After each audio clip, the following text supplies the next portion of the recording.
Matt, always it's up and downs, but you just can't beat that final whistle feeling, can you, when you've won a game? No, I think that's probably the drug that keeps us glued to this sport, this industry that we're all involved in. It's that feeling, that euphoria at the end of a game, but especially a hard-fought 1-0 victory. I think you can't replace those feelings, and I was so proud of the boys. I told them before the game I've been proud of what they've done since I've been in the building. Obviously, the results, we've all hoped for better results, but I think in so many games we've deserved more than what we've got, and all we can worry about is keep trying to put the process and the performance in place, and I was proud of them again today. Yeah, and obviously that didn't start quite as well as you would have probably liked at early stages of the game.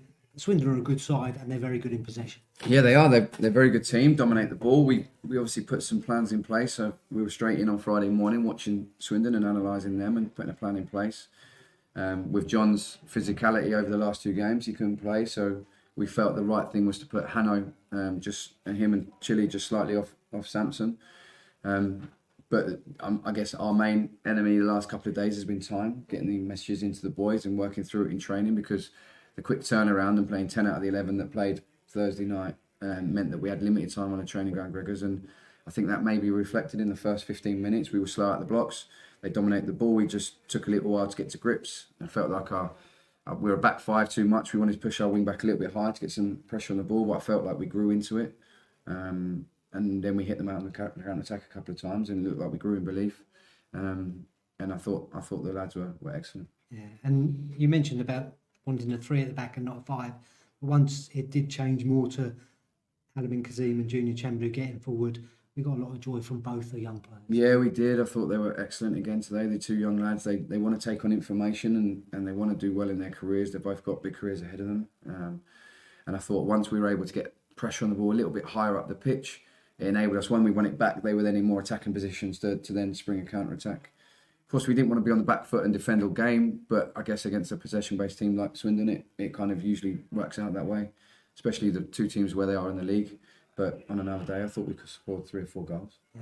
And the first goal came from a set piece in the end. Luke hadn't gotten the end of it. I don't suppose he scored many headers in his career, but does that make a team talk at half-time harder or easier because you're 1-0 up, or do you have to change much because of the scoreline? No, I think one of the things I was really pleased about today, actually, I give the boys a couple of minutes before I go in every game.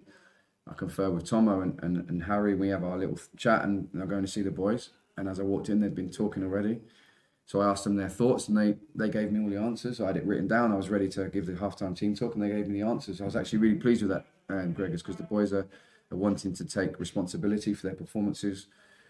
Scoosy spoke, gave me all the answers of what I was about to tell them, and that gave me again, I was really proud of that, because it's really important that the boys are buying into the process. You know, I had it all written down. I was ready to let the boys what I thought, but they gave me the answers. They knew what they needed to do. We needed to be more secure with our first pass once we won it back. We needed to be a little bit more careful in that. We needed to send our wing back slightly higher. And they gave me the answers, and I was really pleased. It enabled us to go into a little bit more depth with what we were doing in terms of stopping crosses and our angle of approach and all the rest of it that we were discussing. But like I say, I was really, really pleased that we were able to create the chances we did with off the shape. Yeah, and in that second half, we did create chances, and it was almost a tale of the two keepers doing everything they can to keep their teams from conceding another goal. Of course, that means us winning 1-0. Yeah, it's chances both ends, and the keepers, both getting man of the match, I think, for the respective teams, which is not very often you get that. So there could have been more goals in the game.